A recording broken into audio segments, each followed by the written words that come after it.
This is WCNH, your local news team. Hi, I'm Christian. Hi, I am Allie. And we would like to welcome you to WCNH. First up, we will have Patrick with President Donald Trump's executive order on the southern border. On January 25th, President Trump signed an executive order called Border Security and Immigration Enforcement Improvements. It was about the border between the U.S. and Mexico. According to whitehouse.gov, the executive order said the Secretary of Homeland Security will take all appropriate steps to immediately plan, design, and construct a physical wall along the southern border. By building a wall between the U.S. and Mexico, the President wants to prevent illegal immigration, drug trafficking, and acts of terrorism, which have placed a significant strain on our federal resources and in our local communities. By building a wall will improve the U.S. economy because it will be made with all American materials. According to the businessinsider.com, President Trump will start building the wall in the coming months. He's now in the planning stage. The wall will cost an estimated $21 billion and be about 40 feet tall. Back to you, Christian. Wow, that was interesting. Thank you for sharing. Second up will be Brooke with the extinction information about the giant pandas. Now to you, Brooke. Thanks, Allie. Did you know giant, furry, adorable animals known as giant pandas are endangered? Yes, it's true. The black and white giant pandas we know and love are becoming extinct. They are becoming extinct due to habitat loss and destruction by hunters. Habitat loss also destroys bamboo, which is needed in a giant panda's diet. Considering pandas are omnivores, bamboo is actually the only thing giant pandas are eating. They have an extra digit on their paw that functions like a thumb and helps them tear their bamboo. Recent studies in 2014 show that there are approximately 1,864 giant pandas left in the wild. If we're getting into great detail, giant pandas weigh around 220.46 pounds to 253.43 pounds. Their height is approximately 23.62 inches to 35.43 inches. The reason behind their black and white coat is unknown, but it is thought that the coloring provides camouflage for giant pandas in the wild. According to NationalGeographic.com, giant pandas recently just adapted to living and climbing trees. Giant pandas have broad paws with furry undersides and long claws that help them grip while climbing up trees. Sadly, though, the trees are being chopped down and destroying their homes. Also, according to onekind.org, the Chinese used to hunt the giant pandas, who believed their pelts provided magical protection against evil spirits. But hunting now carries strict policies in China, so it is less of a concern. Although the Chinese may not be hunting them, other people are. They are becoming endangered and we need to do something. To find out how to help the giant pandas, go to www.panda.org. Now, back to you, Allie. Good job, Brooke. That was an informative article. That must have taken a lot of time and effort to get all of that good information. Next up will be Masha with a new cool breed of cat. Can decide if you want a cat or a dog? Now you don't have to. Hello, my name is Masha and today I will tell you about Likoi cats. You might ask, what are they? There's a new breed of cats that looks like a werewolf and acts like a dog. Their body is like a typical cat's, but there's no fur around their eyes, nose and mouth. The reason why they look like this is because of mutation. Another question that you might ask, how is this ugly thing taking over the internet? Well, maybe because they look really weird and they act like a dog. Did you ever hear about a cat that acts like a dog? I didn't. Now I'll tell you some more fun facts about Likoi cats. They cost $1,500 to $2,000 each. Likoi wolf is cat in Greek. The original breeders are Brittany and Johnny Gobble. They are from Tennessee. Likoi cat is not a pedigree cat. The Likoi cats are crossbreed. The Likoi cat is very intelligent cat. The Likoi skin is pink, but with the sunlight it can darken to black for a few days. But if the sunlight is scarce, it will return back to pink. Now that you know about the weirdest cat ever, you can put this cat on your birthday list. Back to you, Christian. Nice job. That sounds like an awesome new cool breed of cat. Cool. Now, Allie, it's your turn with airline fees. Thanks, Christian. Do you know how much plane fees have increased? Now you may even have to pay for overhead storage. Back around 1998, they stopped giving you free sandwiches, headphones, and pillows. Now, if they even have the sandwiches, headphones, and pillows, you have to pay for them. And most airlines are crowded, security lines are long, and most seats are cramped. Do you know we are paying more for the things we may not like? In 2014, the average flight cost $400 or more. According to www.mashable.com, one of the major operating costs is jet fuel, which is made from oil. In 2014, airlines paid up to $3 billion in fees. Fees can be very unfair, but airlines do not think so. They make more than $3.8 billion in baggage fees. Baggage fees are just a portion of all the fees. Here are some other charges: meals, added legroom, changing flights or tickets, pet transportation, and some flights even charge for early boarding. According to www.nj.com, customer satisfaction rates have gone down since fees have gotten higher. I hope you like my presentation, but that's all the time we have today. Bye. Back to you, Christian. That was a good and interesting article, Allie. Next up will be Christian. Good luck. Thanks, Aliana. Do you like soccer? Well, I do. Soccer is one of the most popular sports in the world. Today, we will be talking about my two personal favorite soccer players, and they are Cristiano Ronaldo and Lionel Messi. Let's start with Cristiano Ronaldo. Well, what can you say about him? He's Cristiano. He's the best in my opinion. Cristiano Ronaldo has recently scored 324 goals on his Real Madrid team. That's a lot of goals. Cristiano has played on the Manchester United team and has scored over 100 goals. Did you know that Cristiano is Portugal's own top-time international goal scorer? Wow, that's a hard job to master. Ronaldo has won 1 La Liga title, 2 Copas del Rey, 2 Champions League titles, and a Club World Cup. This guy is really good at soccer. Lastly, if you didn't know, Cristiano is only 32 years old. Now, let's talk about Messi. Messi's full name is Lionel Andres Leo Messi, and he's 29 years old. Messi plays for 2 teams. He plays for FC Barcelona and Argentina. Did you know that Messi has won 29 national trophies? That's really good. Messi has scored 515 goals for his FC Barcelona team and an additional 57 goals for Argentina. It takes a lot of practice to reach where Messi is. If you don't know what a hat trick is, well, I'll tell you. It's when you score 3 goals in one game. And guess what? Lionel Messi has scored more than 20 hat tricks in his young career. Wow, that is pretty impressive. In my opinion, Ronaldo and Messi are the best 2 players in the sport of soccer today. Now back to you, Aliana. Nice job. Okay, Libby, tell us the history behind Max Apples. Thanks, Christian. According to the Max Apples website, in 1732, John Mack came to Londonderry. He settled here and grew potatoes, raised cows, and later grew apples. Today, Max Apples is a farm with about 400 acres of land, mostly apples. The Mack family continues to run the farm, and they say that they have the finest apples in New England. Now they have a farm stand with apples, peaches, and pears. They also grow and sell their own pumpkin, squash, and sell locally produced items like maple syrup, pies, and honey. There are many possible family fun activities here too. You can pick your own apples out of the many orchards they have. They have 30 acres of pumpkin patches and family fun and picnic areas. They also have hiking trails for family fun in the fall. There are contests, food sampling, and usually bake sales. Do you like to bake? Well, then come to the annual pie baking contest. In the spring and summer, they have Mac's famous ice cream. Walk the trails or wait for winter and cross-country ski. So go to Mac's and enjoy the fun. There's no time to waste. Back to you, Christian. That was a cool topic. Thanks. Max Apples is one of my favorite places to pick apples. Good job. Okay, last but not least will be Luke with Hurricane Matthew. Thanks, Allie. Hurricane Matthew first made landfall in Haiti as a powerful Category 4 storm on October 4th, 2016, with winds at 145 miles per hour. The storm killed more than 1,000 people and forced more than 200,000 people from their homes. The Haitians were left without food, shelter, and the basic needs to survive. Then a major cholera epidemic, the worst in modern times, killed at least another 10,000 and sickening 800,000 more. Matthew then moved on to the coast of North Carolina October 12th.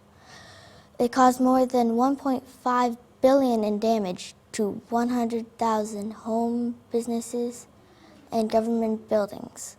The road that runs from New York to Miami, I-95, was torn up, making it difficult for rescuers to get to people in need. People stranded on the rooftops waited to be rescued from their flooded homes by helicopters. Storms this size are only thought to happen every 500 years, yet Hurricane Matthew happened 17 years after Hurricane Floyd. As you can see, Hurricane Matthew caused a lot of damage. Back to you, Allie. Nice job and interesting research.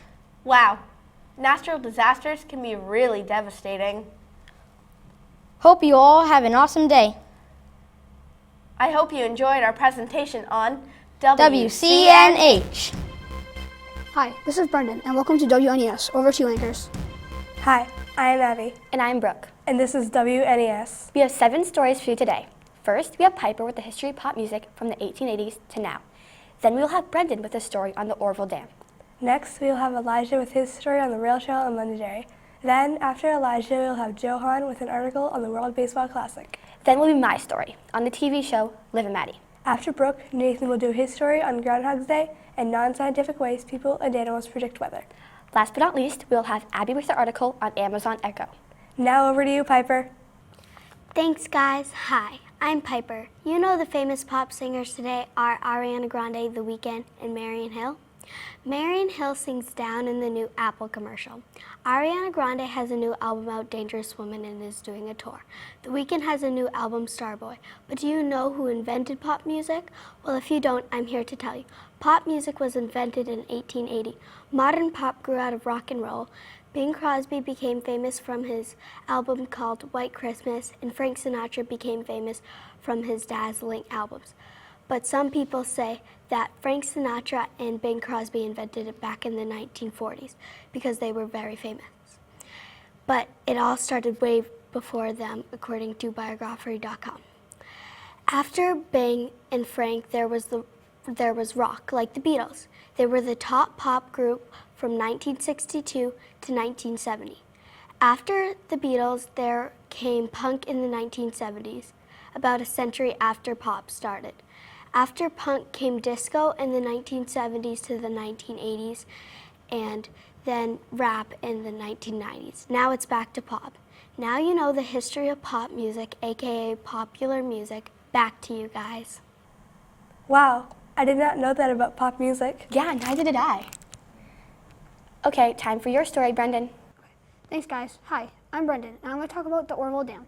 The Orville Dam is located in Northern California, and it's the tallest dam in the U.S. The dam was built in 1961, so it was around 56 years old. The main reason they built it was for flood control and water support for Lake Orville. The water behind the dam is drinking water to a lot of people and produces electricity. It holds back 3.5 million feet of water. Recently, a spillway, like on February 7, 2017, and affected 200,000 people, causing evacuation in 3 counties. The dam broke because they had a lot more rainfall than usual, and a big crater developed. They continued to use the spillway because they needed it more than ever for water control. The crack kept increasing in size, so they used cement, but this did not work. The crater grew, and eventually debris entered through the crater and were carried downstream. This resulted in damage to the fish hatchery that was located at the end of the spillway. Additionally, America's rated a D for fixing old bridges and buildings. Many bridges and buildings are from the 60s and 70s. President Trump has approved federal funding to start repairs on the dam. This will pay for 75% of the repairs. Evacuated residents were cleared to return home in mid-February. Back to you. Oh wow, that is scary. Yeah. Now, Elijah's story. Thanks, Abby. I'll be talking to you about the rail trail. The rail trail will one day be great because it will stretch 6 miles from Derry to the airport, then to New Hampshire's largest city, Manchester. The Londonderry Trailways is an organization of people made up of all volunteers that was formed in 1999 with nonprofit status. The goal is to increase and improve the availability of the trails. The first phase of the rail trail officially opened in November of 2013. The 1-mile path started at North School and ended by Exit 5. Next, the trail was extended 3/4 of a mile from Exit 5 to Poor Boys Diner.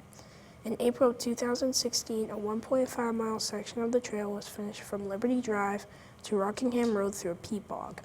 Currently, the group is working on Phase 4 and 5. Londonderry Trailways has received a $75,000 grant to only complete Phase 4 and 5.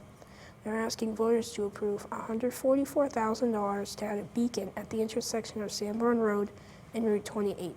This will assist pedestrians trying to cross this busy road.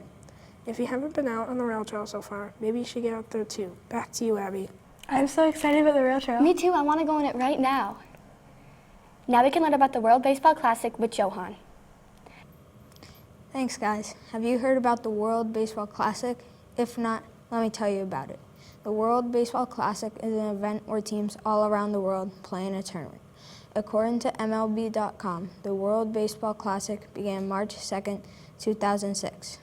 There have been 3 World Baseball Classics. The World Baseball Classic happens every 3 years, which occurred in 2006, 2009, and 2013. According to MLB.com, Japan has won 2 out of the 3 World Baseball Classics with the same MVP. His name is Daisuke Matsuzaka, who later in the year of 2007 got signed by the Boston Red Sox. Japan has won the World Baseball Classic in 2006 and 2009, but who won in 2013, you may ask? According to www.worldbaseballclassic.com, the Dominican Republic won it in 2013. The MVP in 2013 was a second baseman named Robinson Cano, who at the time was playing for the New York Yankees. He is now playing for the Seattle Mariners and was a former double-play partner with shortstop Derek Jeter while playing for the New York Yankees. In the 2017 tournament, there were many players to watch, such as Astros player Jose Altuve and Detroit Tigers player Miguel Cabrera, who both play for Venezuela. In addition, Yankees player Aroldis Chapman and Mets player Yoenis Cespedes, who play for Cuba. This is a great event for players to represent their countries, and I look forward to this event every 3 years. Back to you guys. That was an awesome story, Johan. I agree. Now let's learn about Liv and Maddie with Brooke's story. Hi, I'm Brooke. Have you heard of the TV show Liv and Maddie? Well, if not, you're going to know a lot about it after this article. The TV show consists of 3 seasons. Season 1 has 21 episodes, Season 2 has 24, and Season 3 has 20. In the show, Liv and Maddie Rooney are identical twins. They are both played by one person though, Dove Cameron. Throughout the season, they are 15 and 16 years old. Liv is a Hollywood TV actress and Maddie is a state championship basketball player. When the twins were 11, Liv went to Hollywood to film her TV show, Sing It Loud. When she came back, she reunited with Maddie but found that they were totally different. They have 2 brothers named Joey and Parker. After the last episode of Season 3, the Rooney's house collapsed and the Rooneys moved in with a mom named Karen's sister in LA. That is why they changed the last season name into Liv and Maddie, Cali Style. It airs a new episode every Sunday on Disney Channel. Like I said earlier, Liv and Maddie are only played by one person. So to make one girl look like 2 girls, it actually takes 3 girls. They use acting body doubles that look like Liv and Maddie, so Dove has a real actor to react to. Then they film her in different spots of the room. And after that, they stitch Liv and Maddie's sides together. So Liv and Maddie are not actually twins, it is only one person. So if you like funny scenes and would like to be a twin, then this is the show for you. Back to you, Abby. Interesting. Now I know so much more about Liv and Maddie. Next, we have Nathan's article on the history of Groundhog's Day and other non-scientific ways of predicting weather. Thanks, Brooke. Do you know how Groundhog Day started? Well, I'll tell you. Groundhog Day started from an ancient Christian celebration known as Candlemas Day. Groundhog Day is a superstition that started in the 1800s. The Germans expanded this tradition and brought the hedgehog into the tradition. If the hedgehog saw his shadow, there'd be a second winter in Germany. Then the Germans brought the tradition to the United States, switching the hedgehog to a groundhog. By 1886, Puxtine Phil became America's official weather forecasting groundhog. Groundhog Day always happens on February 2nd. On Groundhog Day, if the groundhog sees his shadow, there'll be 6 more weeks of winter. But if it's a cloudy day, spring will come soon. Puxtine Phil turns 130 years old this year. Puxtine Phil got his name from Prince Philip of Spain. Now you know how Groundhog Day started. Back to you, Brooke and Abby. I didn't know there were other ways to predict weather. That's amazing. Neither did I. Last but not least, we have Abby with an article on Amazon Echo. Thank you, Brooke. Have you heard of Amazon Echo? Well, if not, it is a voice-controlled personal assistant who can help you do everyday things, answer questions, and more. You can ask her to do things like, Alexa, turn on my kitchen lights, or Alexa, what is the weather in Londonderry, New Hampshire? You can even ask her to order something online. You can also add something to your shopping list, which could definitely come in handy. www.pcmag.com said, the Echo has become a far better device today than we ever would have imagined 2 years ago. Alexa can do many things like set timers and alarms, turn on your lights, get a taxi, solve a math problem, set the temperature in your home, check the weather and traffic, find movie showtimes, and she can answer your questions like, what is the capital of Delaware? Dover. Some other things she can do are play rock, paper, scissors, read a book to you, play music and radio stations, tell you the news, sports scores, and game times. I interviewed some people in 5th grade to see what they think about the Amazon Echo. The majority of students that I interviewed thought that the Amazon Echo is cool and helpful, although the majority of teachers that I interviewed thought that they didn't need it. One teacher compared Alexa to Siri. She said she had enough trouble with Siri, so she didn't need Alexa. Alexa can do many things to help you in your daily life. I hope you enjoyed learning about Amazon Echo. Over to you, Brooke. Now I want an Alexa. That is all we have for today. WNES signing off. This is WNSN reporting live from the Access Center. Hi, I'm Olivia. And I'm Matthew. We are from WNSN.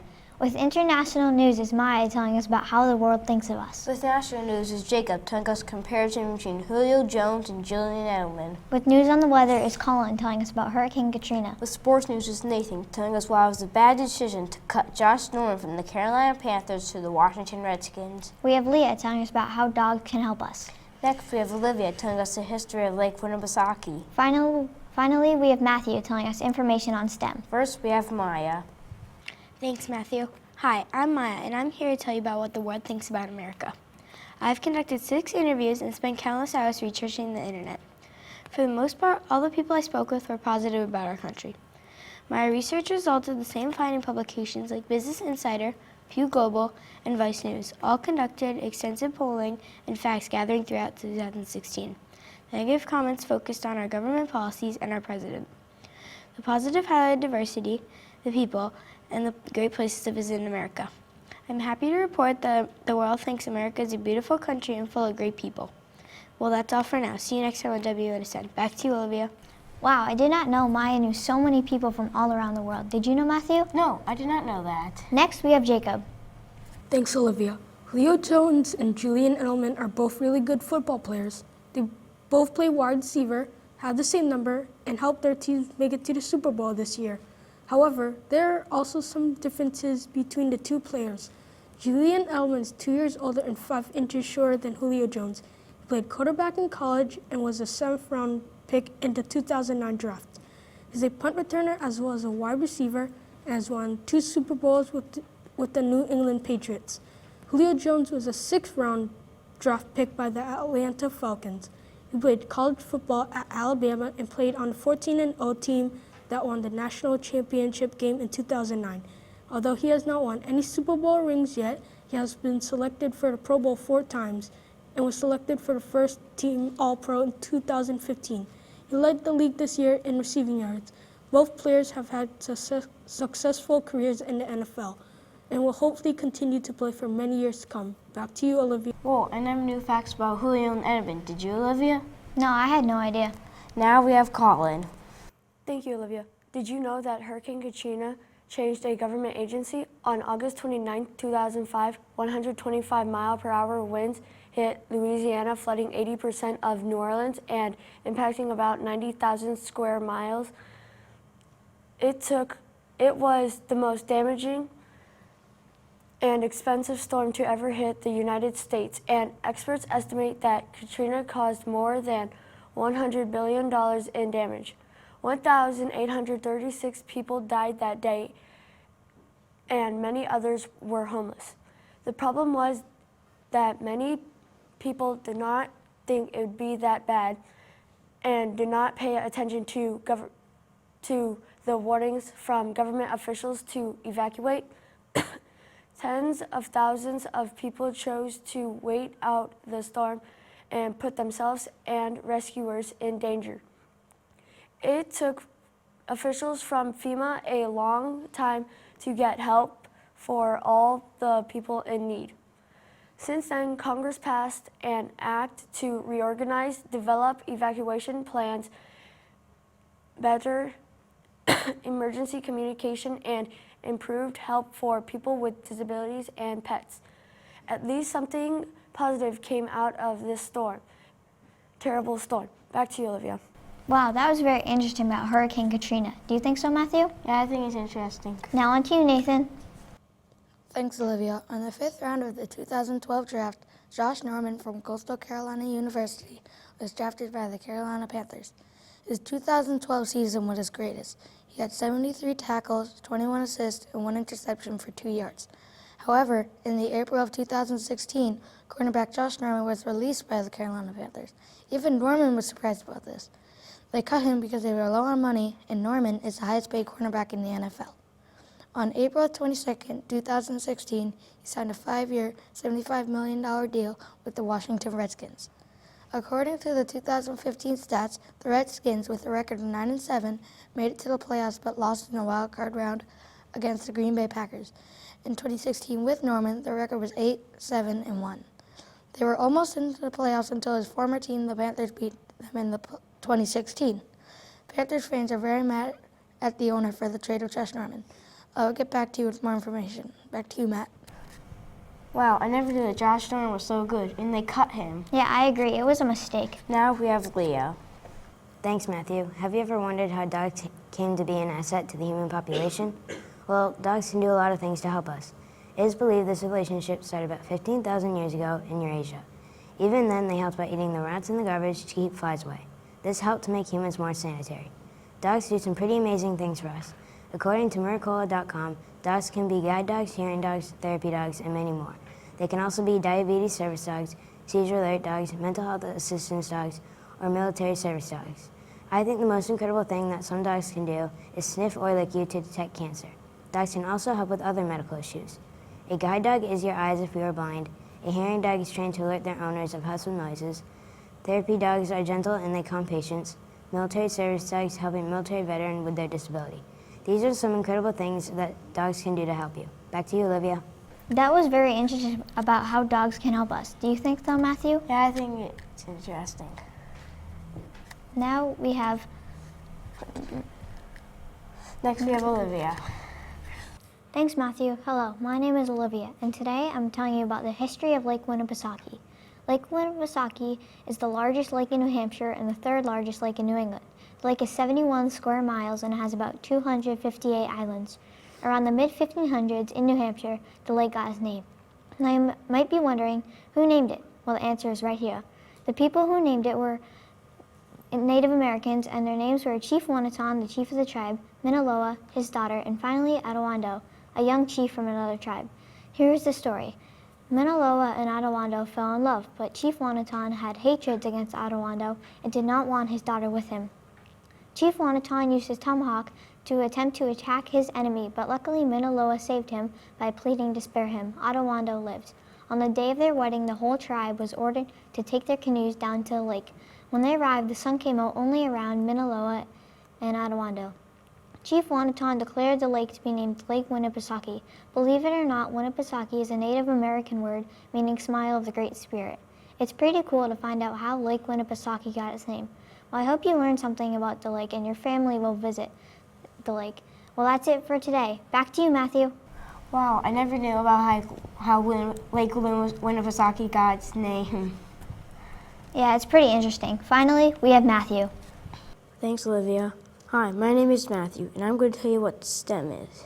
STEM is a term for science, technology, engineering, and mathematics. According to multiple sources, some related jobs, including computer science and engineering, are growing at a rate of 17%, while all other jobs are growing at only 9.8%. The problem for our country is there are not enough people trained in the STEM field to fill these jobs. It is estimated that 5 billion STEM jobs will go unfilled in 2020. In order for the U.S. to stay as a global leader, we need to fix this problem, and I think it should start with kids. Today we have a special guest, the president and CEO of Project Lead the Way, Dr. Vince Bertram. In 2014, the U.S. Department of State named Dr. Bertram as the education expert for its United States Speaker and Specialist program. Dr. Bertram is a New York Times best-selling author with his book, One Nation Under Taught, Solving America's Science, Technology, Engineering, and Math Crisis. Thanks for being here, Dr. Bertram. Well, thank you for having me. So, Dr. Bertram, can you tell me about PLTW and how you got involved with the organization? Yeah, so Project Lead the Way is the nation's leading provider of science, technology, engineering, and mathematics curriculum. And we are in almost 10,000 schools across the United States. We also train teachers on how to teach our program. And we work with a lot of colleges and universities and companies around the country because they are recruiting our students. And what we really focus on, Matthew, is helping students develop skills like problem solving, critical thinking, communication, and learning how to work together. And those skills are in high demand, and we believe will help students have great career opportunities. So I got involved with Project Lead the Way. I became CEO in 2011, and I've been with the organization now for almost 6 years. How is PLTW helping to solve the STEM shortage? How are we helping solve the STEM shortage? Yes. Yes. So we are growing rapidly in all schools. So 5 years ago, we had around 300,000 students participating in Project Lead the Way. And this year we have well over 3 million students. So we are really growing, and the way we're helping solve the skills gap or the STEM shortage is helping students develop both competence and confidence in STEM subjects. Too many students find math and science really hard, but the reason they find it hard is because they're not good at it. And we believe we can help them become good at it by starting early as kindergarten in some cases, and understanding that math and science are really important tools to help solve problems. And when students understand that, they develop a real interest in STEM subjects. How early do you believe STEM should be introduced to kids, and why? Well, how early should we start? Mm-hmm. We start in kindergarten. And the reason we start so early is that students make decisions whether they think they're good at math and science at a very early age. In fact, as early as second grade. So if we can inspire them at an early age, helping them understand that math and science are really important and that they can use math and science to solve real-world problems, then students get excited about it. And we then keep them engaged in our program for really 13 years, kindergarten through grade 12, before they go on to college. What can schools do to address this problem? I think a couple of things. One is to really have a strong STEM program. And it's not just about adding more science or more math courses, but having what we call an integrated approach. And what that means is that STEM is connected to all of your subjects. So you get into things like art and music. STEM is very much connected to each of those. So when schools develop programs that show students that connectivity, then it becomes very powerful learning experience. And we believe that's what schools should be doing, and that's what we help them do. How does PLTW prepare students to be successful? Yeah, great question, Matthew.